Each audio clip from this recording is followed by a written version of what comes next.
Well, hello there, Switchheads, one and all. Hope you're all well. Kanan here, and welcome to my review of Luckslinger. But will this side-scrolling, gunslinging platformer make it onto the Wall of Fame?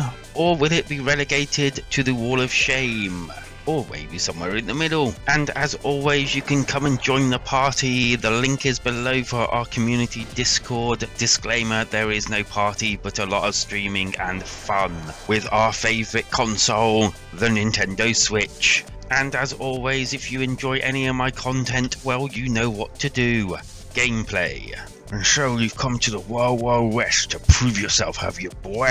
Well, you need to ask yourself a question. Do you feel lucky?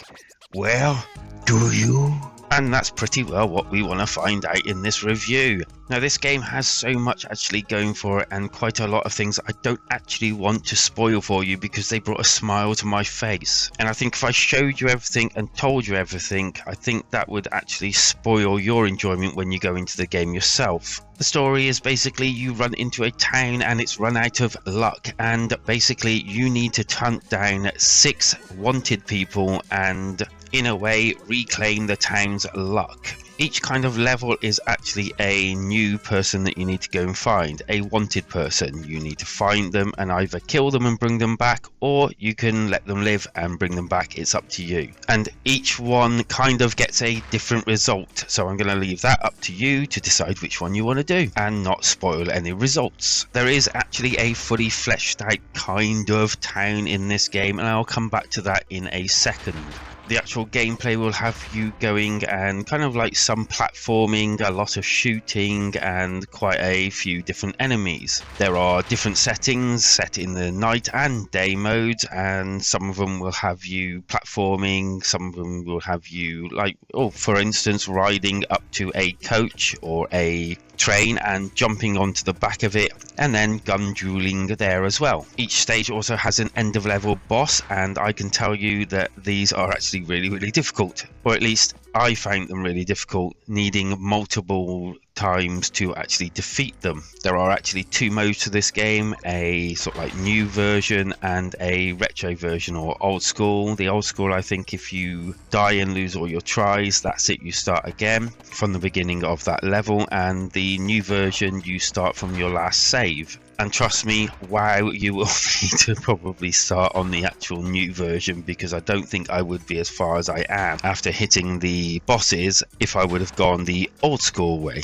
The actual gameplay itself, the actual controlling isn't too bad, but it needs to be tightened up slightly, as there were times where I died because the actual controls weren't pinpoint enough. And when I've tried to jump or something out of the way, it's not been responsive enough to actually get me out of dodge in time. Okay, so quickly, as you can see top left of the screen, you have this circle, and basically as you defeat enemies you gain these like luck token things, and they go inside there, and what happens is you get lucky and you can use them at certain points to stop bullets hitting you, stop things falling on top of you and the like. Although if you run out of them, then things can drop on your head, you're unlucky, you can fall down shafts and all that sort of thing. So these are definitely something you want to be collecting and storing up. You can use one of the trigger buttons and it can activate like an orb around you, which is kind of like an lucky orb, but the actual enemies or the bosses can do this as well. Then you get your retries, your coinage, I'll come back to that later, and your lives.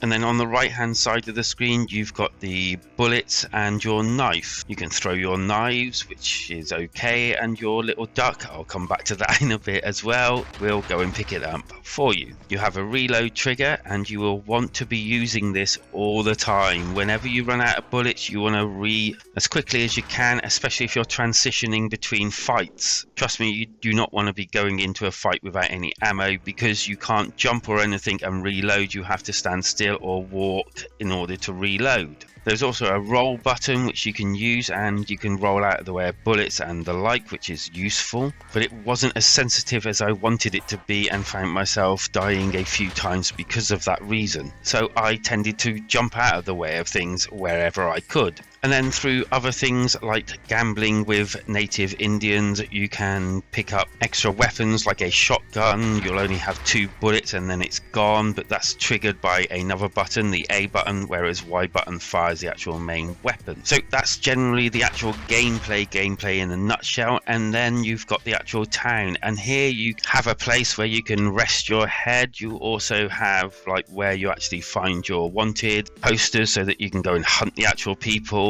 There's a saloon, there's an undertaker, there's an actual shop that you can just buy stuff from, there's even a church, and all these different places will build up as you actually get rid of the actual wanted people. There's even a bank here, for crying out loud. There's loads to this game. You even get a trusty horse and a friend who is actually a duck. Yes, you have a friend that's a duck, and he'll kind of like swoop down and grab things for you when you actually need them. And it's actually quite refreshing and kind of cool to have him around, I guess. The coins that I mentioned earlier, all of them can be used in gambling and also to buy things in the actual shop. And also, as you go along, you will build up like gold nuggets or gold bars as you progress, and they will be in your room waiting for you when you get back and collect your bounties for each of these actual wanted people.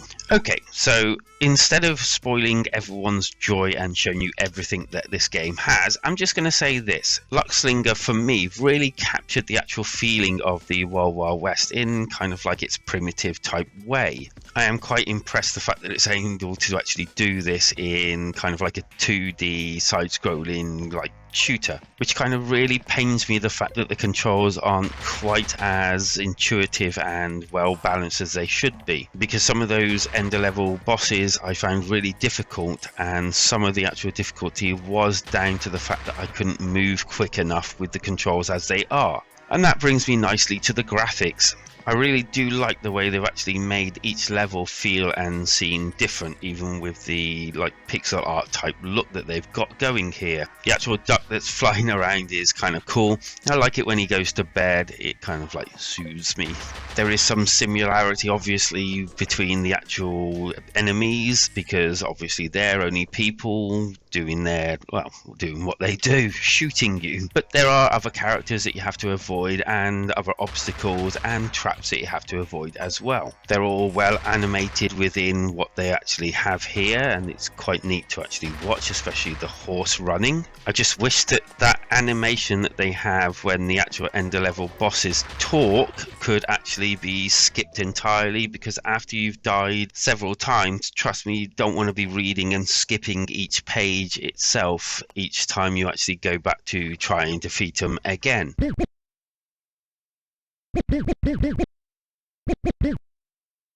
It just got a little bit annoying, and a skip button would take that away completely.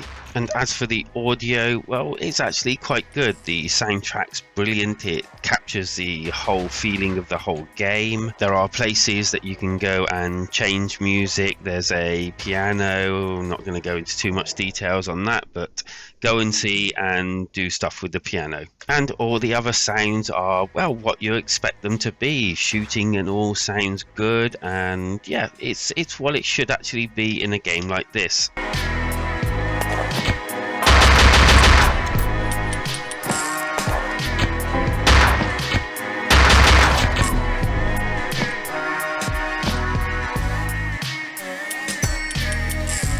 The good.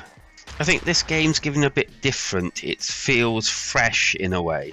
The look has captured the Wild Wild West quite well, and so is the sound for that matter. There is a lot more than I thought would be to do in this game than I actually first thought, which is why I'm being a little bit cagey, because I don't want to give it all away. I want you, when you play it, to experience it as well, and the surprise. The bad.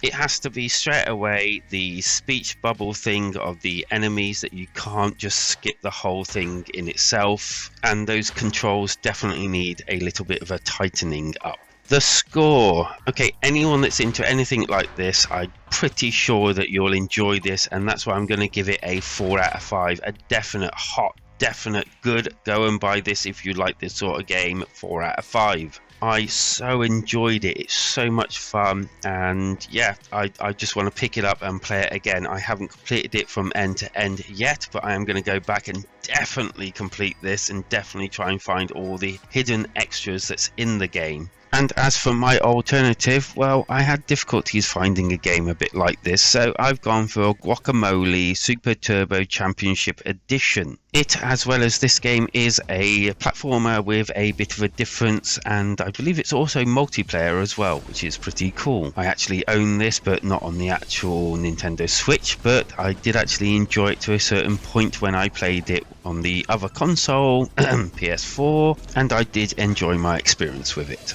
And so with that, what are your comments? Do you know a better game to suggest than Guacamole Super Turbo Championship Edition? And let me know what you think about Luckslinger, or whether you can actually pick it up or not. Leave it all down in the comments, because that's where it belongs. And don't forget to maybe click that link below and come and join us in our weekly streams on our community Discord, or just come for a chat or something. We're a bunch of friendly people, don't you know? And as always, don't forget, if you've enjoyed any of my content, you definitely know what to do, because life is better when we switch together.